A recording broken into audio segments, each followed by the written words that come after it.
sobre algún tema se siente autorizado a opinar sobre ese tema.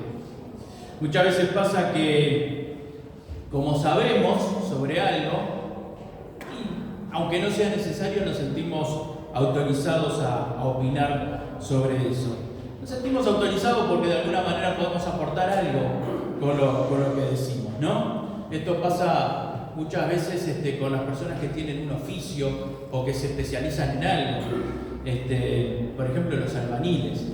No sé si han tenido últimamente que tratar con albaniles, pero siempre tienen una opinión sobre lo que hizo el otro anteriormente, ¿no? Y siempre nos dicen, no, lo que hicieron acá está todo mal. Acá tendrían que haber hecho esto, tendrían que haber hecho lo otro. Y seguro, hay que hacerlo otra vez porque, mirá, te lo hicieron todo mal. Pero seguro, el albañil no sabe, el otro no está para defenderse, el otro albañil que hizo el trabajo antes, y tampoco sabe que hace ya 20 años que hicieron el arreglo, que es lógico que con el paso del tiempo las cosas se vayan deteriorando, ¿no? Pero como llamamos a este nuevo, y parecería que habla como que supiera, le creemos al que está haciendo el trabajo ahora. Porque sabe de lo que está hablando, o por lo menos nos parece que sabe de lo que está hablando. Pero también pasa que a veces opinamos de ciertos temas con muy poco conocimiento. Parece como que sabemos algo y nos animamos a opinar con ese poquito algo que sabemos sobre ese tema, ¿no? Y es así que hablamos de política, hablamos de fútbol, hablamos de tenis, hablamos de automovilismo. Yo de automovilismo y de Fórmula 1 no sé prácticamente nada. Lo único que sé es que van rapidísimo y que cuando llegan bajan una bandera acuaria. Pero una vez me acuerdo que estábamos en un grupo y dos hermanos estaban conversando sobre automovilismo y yo había escuchado algo que habían dicho en el informativo y dije, no, pero eso pasó por tal cosa. Y parece como que supiera mucho del tema y simplemente era lo poquito que sabía porque lo había escuchado anteriormente, ¿no? Y a veces pasa que opinamos de algún tema no sabiendo poquito, sin saber absolutamente nada del tema. Opinamos simplemente con el sentido común.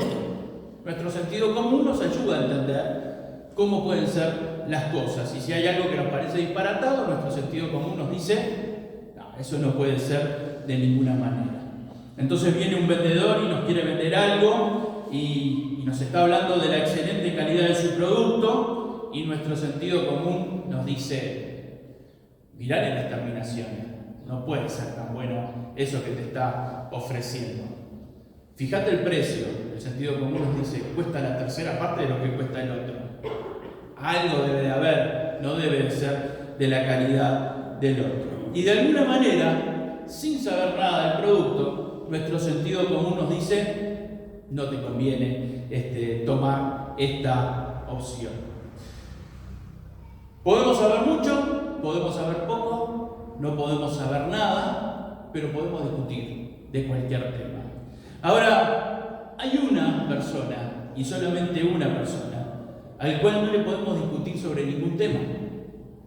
Hay uno solo que siempre tiene la razón. Y a él no le podemos discutir porque él sabe de todo, porque es el creador de todo y sabe mucho más de nosotros de cualquier tema. ¿A quién es que no le podemos discutir de nada? A Dios. No le podemos discutir nada a Dios. Quizás estaban pensando en alguna otra persona, pero a Dios es el que no le podemos discutir nada. En Romanos capítulo 9, versículo 22 dice, mas antes, oh hombre, ¿quién eres tú? ¿Quién eres tú para que alterques con Dios? Dirá el vaso de barro al que lo formó, ¿por qué me has hecho así? Es lógico, ¿no? Nosotros fuimos creados por Dios, nosotros le vamos a discutir a Dios, ¿por qué me hiciste de esta manera? ¿Por qué no me hiciste de otra? Todo lo hizo Dios. Le vamos a discutir a Dios cómo hace las cosas. Hay cosas que nosotros no entendemos, pero que Dios sí las entiende. Nosotros vemos el mundo con nuestras dimensiones y con nuestra perspectiva, pero Dios ve el mundo de otra manera. Dios ve el mundo con una visión eterna. y lo ve con otra perspectiva de lo que vemos nosotros. Por eso dice en 2 de Pedro capítulo 3, mas oh amados, no ignoréis esto, que para con el Señor un día es como 1000 años, y 1000 años es como un día. Un día es como 1000 años, y 1000 años es como un día. Las dimensiones de Dios son diferentes a las dimensiones nuestras. No las podemos entender. ¿Existe alguien que planifique algo para dentro de 1000 años? ¿Se les ocurriría a ustedes planificar algo para dentro de 1000 años? No tiene ningún sentido. Primero, porque no vamos a estar nosotros, no van a estar nuestros hijos, no van a estar nuestros nietos, no van a estar nuestros bisnietos ni nuestros tataranietos. Tampoco tiene sentido porque las cosas van a ser totalmente distintas dentro de 1000 años.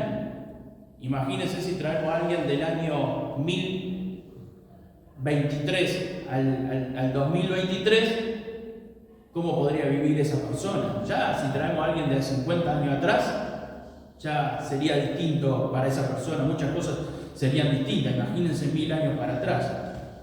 Ahora, a pesar de que nosotros tenemos otras dimensiones que Dios, a pesar de que nosotros no entendemos las cosas como las entiende Dios, sin embargo, muchas veces le discutimos a Dios. Y muchas veces nos encontramos proponiéndole cosas distintas a Dios.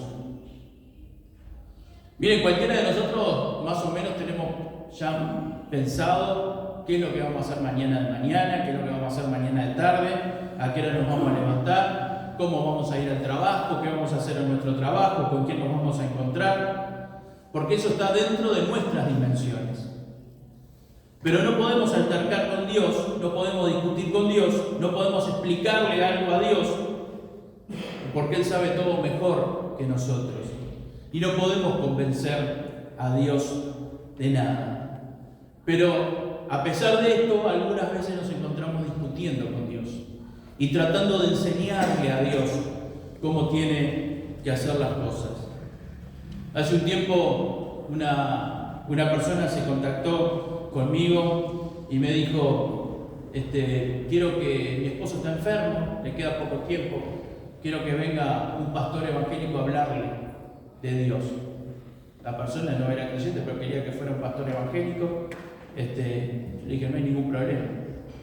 Le pregunto, ¿qué enfermedad tiene? Me dice Alzheimer. Le digo, ¿y entiende? Y me dice, de a ratos sí, de a ratos no. Y bueno, pero si Dios nos da la oportunidad de ir a hablarle a otra persona, ¿por qué no lo vamos a hacer? En algún momento el Señor le mandó al profeta a hablarle a los huesos, y el profeta fue y le habló. En otro momento le mandó al otro profeta y le dijo, andá que no te van a escuchar, y el profeta fue y habló, aunque no lo iban a escuchar. Entonces, ¿quién soy yo para aprovechar una oportunidad de ir a hablarle a alguien que de repente entiende y de repente no entiende? Entonces fui a hablar con este hombre. Era un hombre relativamente joven para esa enfermedad, tenía apenas 58 años, y esta persona estaba postrado allí en su cama, en posición fetal, y ya la enfermedad estaba bastante avanzada. La mujer me dijo hace 3 días que se niega a comer, y ya hacía unos días que no se levantaba, y el diagnóstico era que estaba viviendo sus últimos días. Entonces, en los momentos en que este hombre, cuando yo le decía algo, me respondía, yo le hablaba del Señor y le testificaba del Señor. Y en esos momentos tenía chispazos de poder abrir los ojos, de escucharme, de entender, de contestarme algo, y de alguna manera lo hicimos. Le predicamos la palabra del Señor. Y también le prediqué a su esposa y a su hija adolescente que estaban ahí en ese momento, y una señora que había venido a ayudarlos. Y traté de animarles y traté de ayudarlos a que pusieran su fe en las manos del Señor. Y cuando salí de esa casa, le dije, Señor, ¿vos te das cuenta que si vos a este hombre lo sanás, y si este hombre vuelve a tener lucidez, y si este hombre vuelve a tener una vida normal, ¿te das cuenta que esta mujer va a creer en vos, que su hija va a creer en vos, que la otra señora va a creer en vos, que los vecinos que lo conocen van a creer en vos? ¿Por qué no lo sanás? Haces el milagro. Y este hombre puede dar fe, va a dar testimonio de tu fe, de la fe en vos. Y después me puse a pensar. Digo, ¿cómo me voy a estar yo poniéndome en el lugar de Dios, explicándole a Dios lo que tiene que hacer, mostrándole a Dios cuáles son las cosas mejores.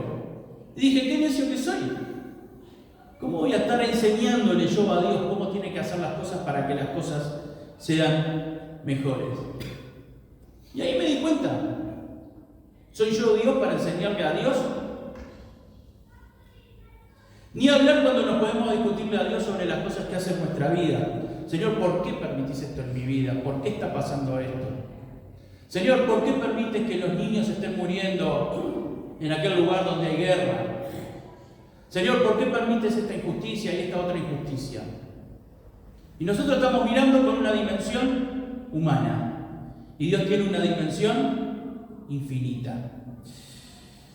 Qué difícil es a veces no cruzar esa raya de estar tomando el lugar de Dios. Nosotros tenemos que orar por cada situación. Hay un enfermo, tenemos que orar por la sanidad de ese enfermo.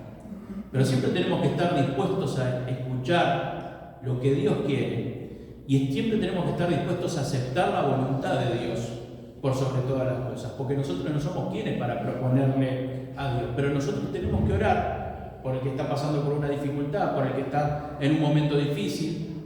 Dios nos enseñó su palabra que tenemos que orar. Pero tenemos que aceptar la voluntad de Dios. Ahora, ¿cómo hacemos para encontrar ese camino de buscar la voluntad de Dios, de orar a Dios, de pedirle a Dios, sin traspasar esa raya, de ponernos en el lugar de Dios? ¿Cómo pedirle a Dios respetando y aceptando la voluntad de Dios? Hay algunas cosas que nos pueden ayudar a encontrar los caminos de Dios y aceptar la voluntad de Dios. Mis queridos, Dios nos muestra su voluntad cuando estamos en comunión con Él y cuando estamos en comunión con la iglesia. Dios siempre va a mostrarnos su voluntad, primero cuando estamos en comunión con Él y después cuando estamos en comunión con la iglesia. Dios te abre y te cierra puertas y te va guiando cuando estás en comunión con Él y cuando estás en comunión con la iglesia. En Hechos capítulo 13, en el versículo 2 dice: ministrando estos al Señor y ayunando, dijo el Espíritu Santo: apartadme a Bernabé y a Saulo para la obra a que los he llamado. Entonces, habiendo ayunado y orado, les impusieron las manos y los despidieron. Ellos entonces, enviados por el Espíritu Santo, descendieron a Seleucia y de allí navegaron a Chipre. En cualquier situación de la vida, las mejores decisiones de los hijos de Dios las tomamos guiados por el Espíritu Santo. El Espíritu Santo es el que nos tiene que guiar en todo. Cuando hacemos algo para la iglesia o cuando hacemos algo en nuestra vida particular. Pero siempre tiene que ser el Espíritu Santo el que nos guíe. Los primeros cristianos sabían bien esto y cada decisión que debían tomar lo hacían de esta manera. Oraban, pedían la guía de Dios, pedían la oración de los hermanos y lo hacían de esta manera. Y fíjense lo que dice esto seguro es una tarea dentro de la iglesia, pero dice que estaban ministrando, estaban en comunión con la iglesia, estaban ministrando, estaban en comunión con la iglesia. En otras traducciones, en lugar de ministrando, dice mientras ellos estaban adorando al Señor, estaban con el cuerpo de Cristo. Estaban en el lugar donde Dios le habla a los hijos de Dios. Estaban en el lugar donde Dios le da crecimiento a los hijos de Dios. Una de las dificultades más grandes de los cristianos en nuestra época es estar en perfecta comunión con Dios. Estamos en una época donde hay muchas cosas que nos distraen. Muchísimas cosas nos distraen. Y esto nos distrae, entre otras cosas, de la comunión con Dios y de la comunión con la iglesia. Nos cuesta estar en comunión con la iglesia porque a veces estamos a gusto con otras cosas. Y hay cosas dentro de la iglesia que nos disgustan. Y a veces no estamos en total comunión con la iglesia porque hay cosas que nos molestan o cosas con las cuales no estamos de acuerdo. A veces no me gustan alguno que predica. A veces no me cae bien algún líder de la iglesia. A veces el que le toca dirigir no es de mi agrado, o no cantan las canciones que a mí me gustan, o en la iglesia se tomó alguna decisión que no me convence, y parecería que somos muy sensibles a todo lo que pasa en la iglesia y a ciertas cosas que suceden en la iglesia y que de alguna manera van en contra de mi comunión con la iglesia. Y cuando se afecta mi comunión con la iglesia, se afecta mi comunión con Dios. Para estar en comunión con la iglesia hay que estar arraigado a la iglesia, participar en las actividades de la iglesia. La idea de Dios con respecto a sus hijos es la vida en la iglesia. La idea de Dios con sus hijos es que sus hijos estén en la iglesia.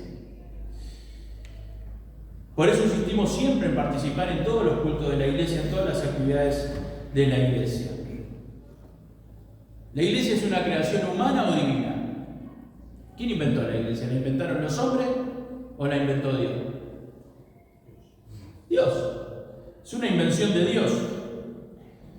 Jesús mismo le ordenó a sus discípulos estar juntos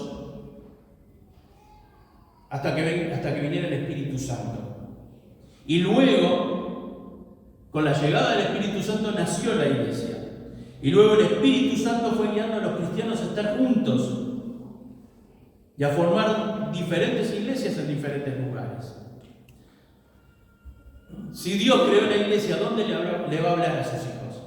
En la iglesia. La comunión con Dios es a través de la iglesia. Y las mejores decisiones se toman cuando estoy en comunión con Dios y estoy en comunión con mis hermanos en la iglesia. Es que para estar en comunión con Dios necesito la iglesia. Otra de las cosas que hicieron estas personas fue, en el versículo 3 dice, habiendo ayunado y orado. El ayuno y la oración son formas en las que Dios guía a sus hijos. Jesús mismo ayunó y oró. Jesús mismo ayunó y oró. Pero nosotros a veces tomamos grandes decisiones sin orar y sin ayunar.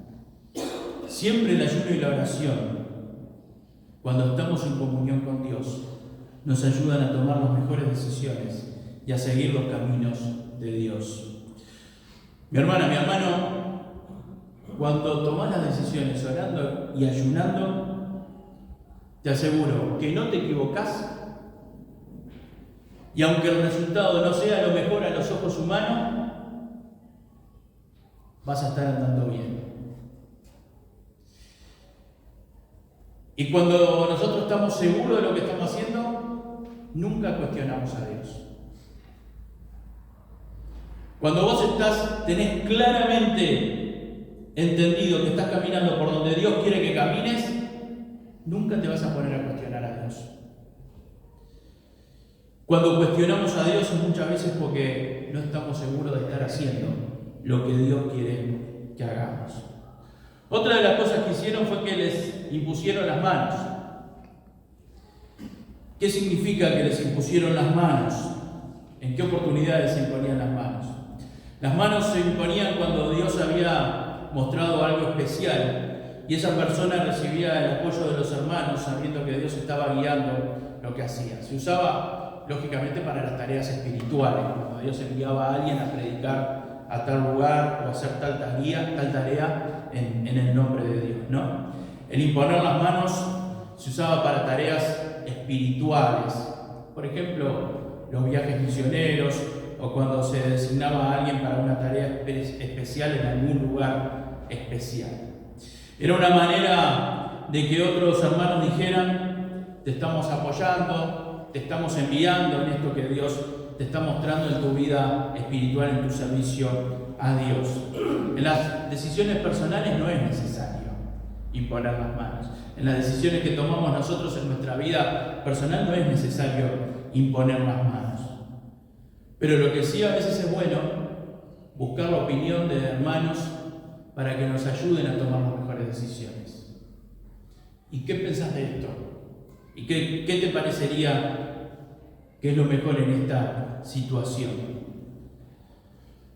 Y cuando nosotros tomamos las decisiones preguntando a los demás, también muchas veces Dios nos está mostrando su voluntad a través de esto. Y cuando nosotros empezamos a buscar la voluntad de Dios a través del consejo de otros hermanos, también Dios va a poner el convencimiento en nuestro corazón y nos va a ayudar a estar convencidos de lo que hacemos y después no estar quejándonos ante Dios. Vamos a estar tranquilos de que lo que estamos haciendo está siendo guiado por Dios. Dios nos muestra sus caminos también cuando estamos dispuestos a aceptar la voluntad de Dios por encima de lo que me parece a mí. Hay veces que la voluntad de Dios no es lo que me parece a mí. Hay veces que la voluntad de Dios no es lo que me gusta a mí. Hay veces que la voluntad de Dios no es lo que a mí me parece que es lo mejor. Hay veces que la voluntad de Dios no es lo que a los que están alrededor mío les parece que es lo mejor para mí. Dice en Hechos capítulo 16, versículo 6, y atravesando Frigia y la provincia de Galacia, les fue prohibido por el Espíritu Santo hablar la palabra en Asia. Y cuando llegaron a Misia, intentaron ir a Bitinia, pero el Espíritu no se lo permitió. ¿Por qué Dios no les permitió predicar en Asia? Ellos atravesaron toda Asia Menor. Cuando habla de Asia, está hablando de Asia Menor. Ellos atravesaron de sur a norte toda Asia Menor. Pero dice que el Espíritu no les permitió predicar, hablar la palabra en Asia. ¿Qué tenía de malo hablar la palabra en Asia? Dios hizo que atravesaran todo ese territorio sin predicar, sin compartir la palabra. ¿Qué tenía de malo predicar en Bitinia? ¿Tenía algo malo? No. Sin embargo, Dios no se lo permitió. ¿Y por qué Dios no se lo permitió?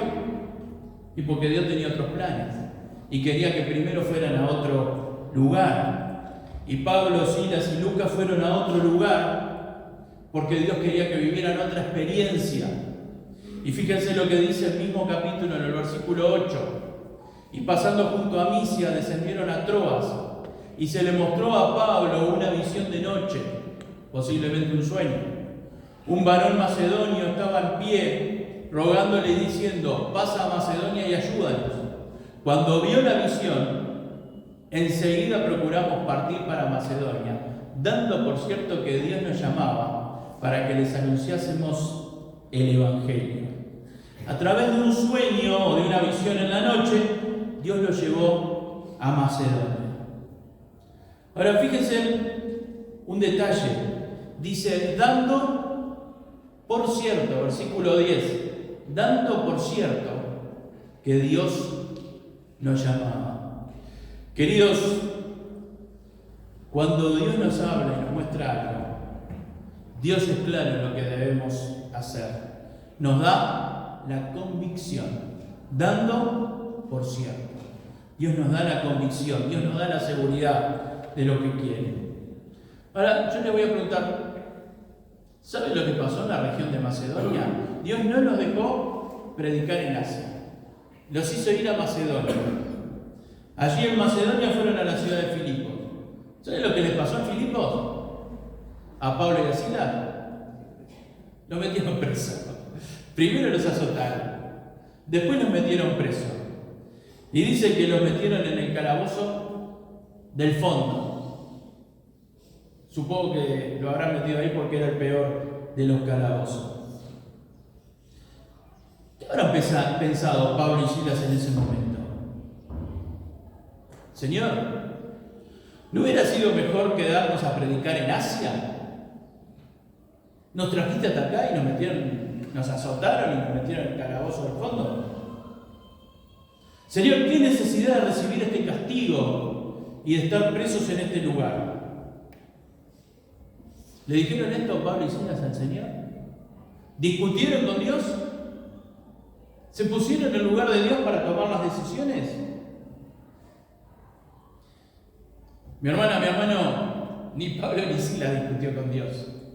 Ni Pablo ni Silas le preguntaron a Dios, ¿por qué no nos dejaste predicar en Asia y nos trajiste acá, que mirá lo que nos está pasando? La Biblia dice en el mismo capítulo 16, en el versículo 25, que en lugar de estar discutiendo con Dios, ¿qué hicieron?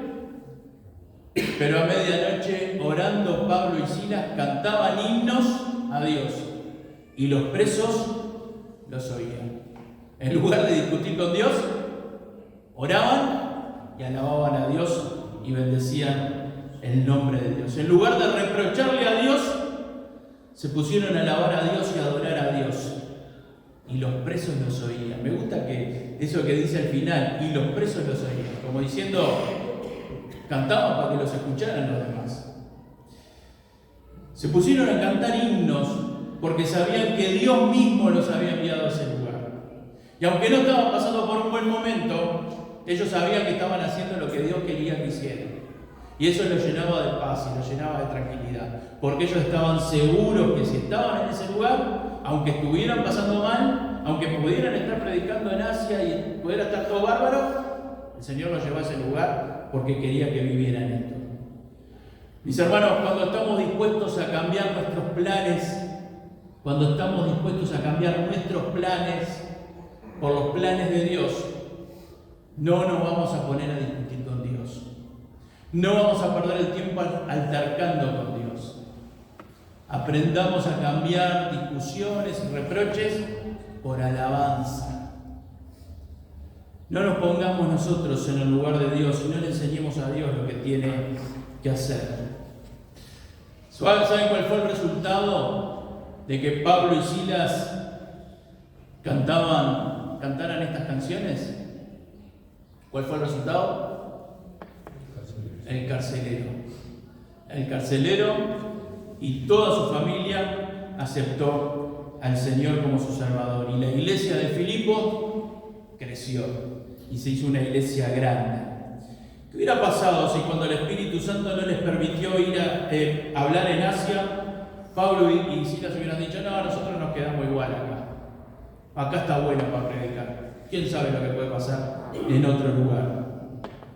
Mi hermana, mi hermano, cuando Dios te cierra los caminos, cuando Dios de repente no hace lo que vos esperas que Él haga, no lo cuestiones. No te pongas a discutir con Dios.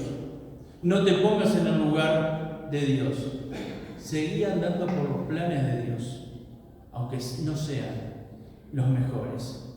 Porque cuestionando a Dios y tratando de enseñarle a Dios, no logramos nada. Aprendamos a esperar en el Señor. Si estás seguro que el Señor te trajo hasta acá, es el mejor lugar donde puedes estar. A pesar de que estés en la cárcel, a pesar de que estés viviendo los peores momentos de tu vida, el Señor te trajo acá porque es en el lugar donde tenés que estar hoy. Y mañana vas a ver los resultados. Dios es soberano en los planes para con sus hijos. No es sabio oponerse a los planes de Dios. Tampoco es sabio cuestionar a Dios. Por eso la oración de cada hijo de Dios es siempre pedirle a Dios lo que yo quiero, pero pedirle al Señor que se haga tu voluntad. El Señor mismo oró de esta manera. Señor, si es posible, pasa de mí esta copa, pero no se haga mi voluntad, sino la tuya. Siempre que oremos pidiendo lo que queremos al Señor, pero aceptando su voluntad. Y todo lo que hagamos, hagámoslo aceptando la voluntad de Dios. Señor, yo quiero tal cosa, vos estás permitiendo tal otra. Yo acepto tu voluntad. Te pido esto, pero acepto tu voluntad.